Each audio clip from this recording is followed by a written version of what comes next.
Okay, so what does it mean that women desire to have sovereignty as well over her husband as her love? It does not mean that she wants a husband and a side piece. It means that after she finds her husband, she wants the relationship to stay young. Like when a man first meets a woman, and this is true then and it's true today, the man is very thoughtful and kind and loving to the woman because he's trying to win her affections. And then they get married, and then things change. The husband isn't as nice, doesn't give as many gifts, isn't as considerate as he was when he was trying to wed her.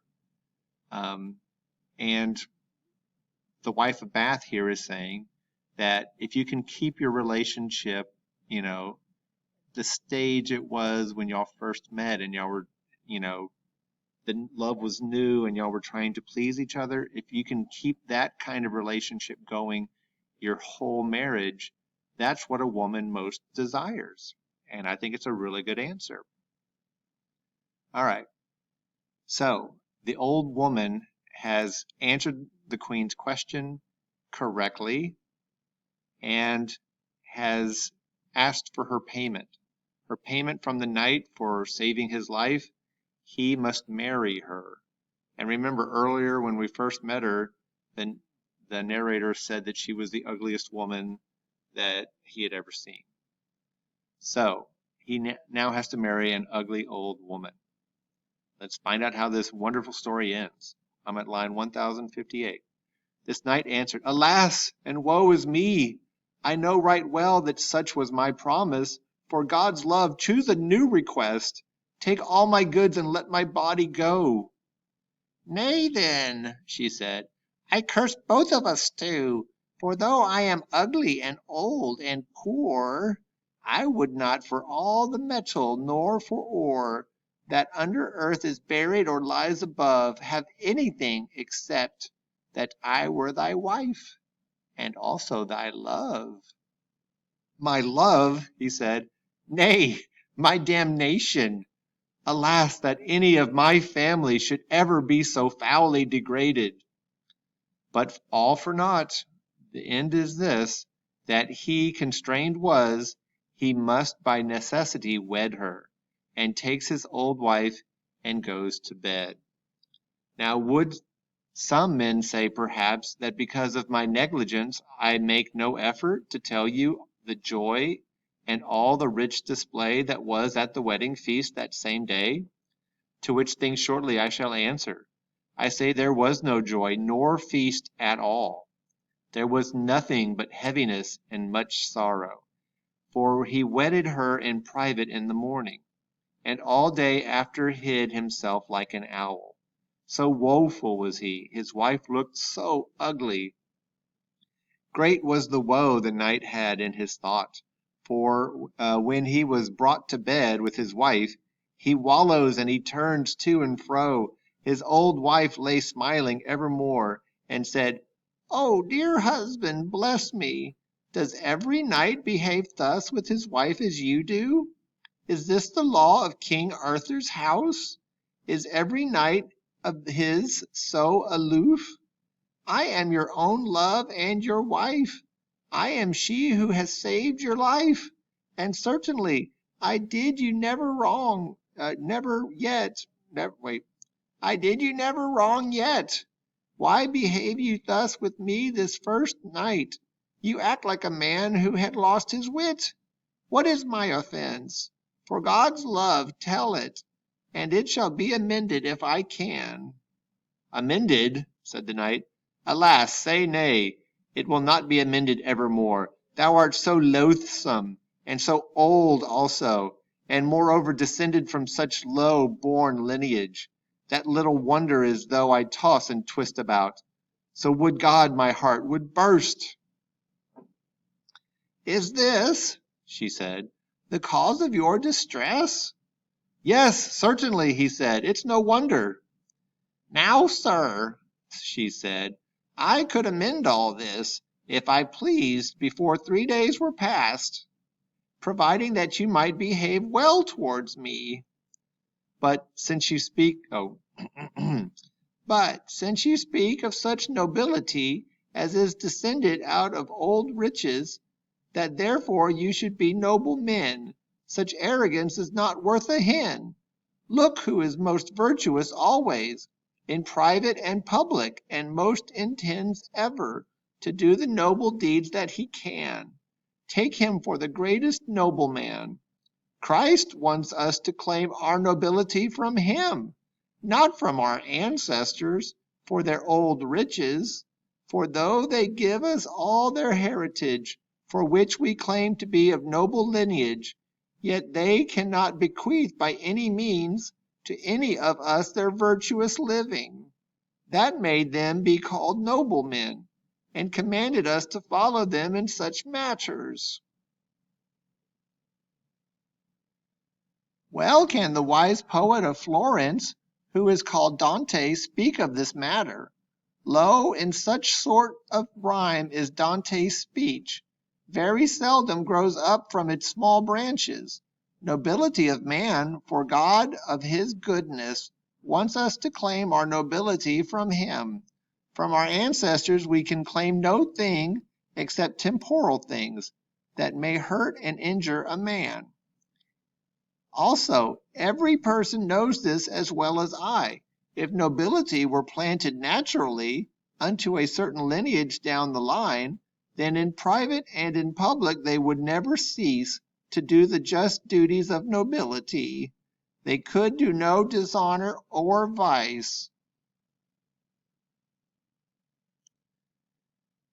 Take fire and bear it in the darkest house, between this and the Mount of Caucasus, and let men shut the doors and go away.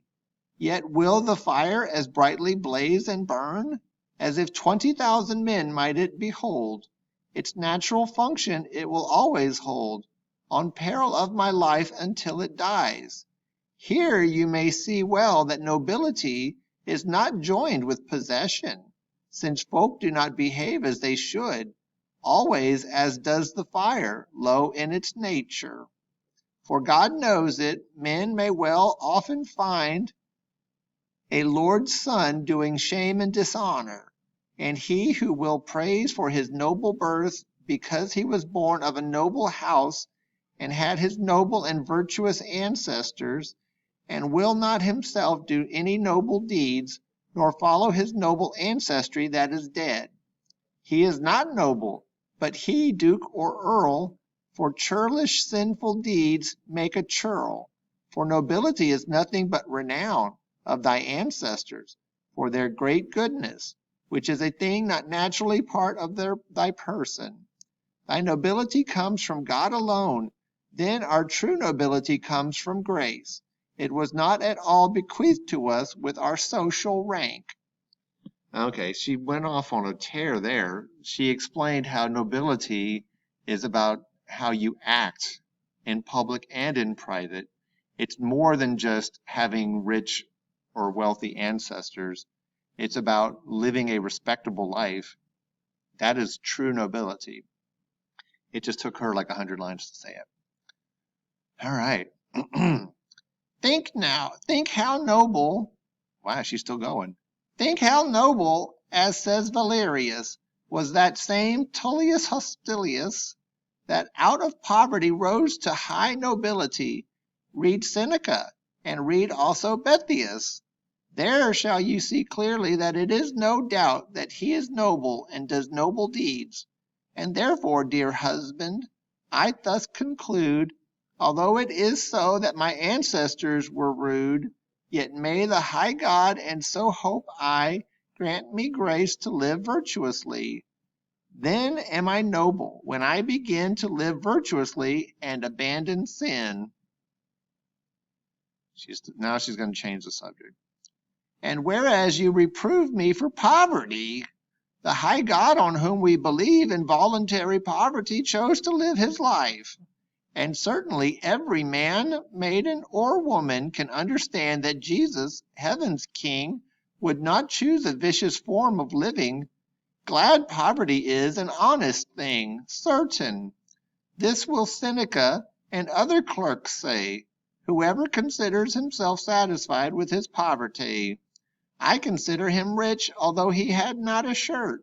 He who covets is a poor person, for he would have that which is not in his power. But he who has nothing, nor covets to have anything, is rich, although you consider him but a knave. True poverty, it rightly sings. Juvenal says of poverty merrily, the poor man, when he goes along the roadway, before the thieves he may sing and play. Poverty is a hateful good, and, as I guess, a very great remover of cares, a great amender also of wisdom, to him that takes it in patience. Poverty is this, although it may seem miserable, a possession that no one will challenge. Poverty very often, when a man is low, makes him know his God and also himself. Poverty is an eyeglass, as it seems to me, through which one may see his true friends. And therefore, sir, since I do not injure you, you should no longer reprove me for my poverty. Okay, she has one more point to make. She's covered nobility, and now she's covered poverty. Now, sir, of old age you reprove me, and certainly, sir, though no authority were in any book, you gentlefolk of honor say that men should be courteous to an old person, and call him father because of your nobility. And authors shall I find as I guess. Now where you say that I am ugly and old, then do not fear to be a cuckold. For filth and old age, as I may prosper, are great guardians of chastity. But none the less, since I know your delight, I shall fulfill your worldly appetite. All right, she makes a good point there. If you're old and ugly, she's not gonna cheat on you. Choose now, she said, one of these two things, to have me ugly and old until I die, and be to you a true humble wife, and never displease you in all my life, or else you will have me young and fair, and take your chances of the crowd that shall be at your house because of me, or in some other place as it may well be. Now choose yourself whichever you please. Okay, we have a choice to make. The knight can either have her old and faithful, or young and pretty and likely to cuckold him. Which would you choose? The faithful wife or the one that there's a chance she might cheat on you? I'll give you a moment to think about it. All right. Let me see. What would be the correct answer, guys? Let's find out what happens in this story. This knight deliberates and painfully sighs, but at the last he said in his manner, "My lady and my love, and wife so dear, I put me in your wise governance. Choose yourself which may be most pleasure and most honor to you and me also. I do not care which of the two, for if it pleases you is enough for me." "Then have I gotten mastery of you?" she said, "since I may choose and govern as I please?" "Yes, certainly, wife," he said. "I consider it best." "Kiss me," she said. "We are no longer angry, for by my troth I will be to you both. This is to say, yes, both fair and good. I pray to God that I may die insane unless I to you be as good and true as ever was wife since the world was new, and unless I tomorrow morning as fair to be seen as any lady, empress, or queen that is between the east and also the west, do with my life and death right as you please. Cast up your curtain, now look how it is. Okay.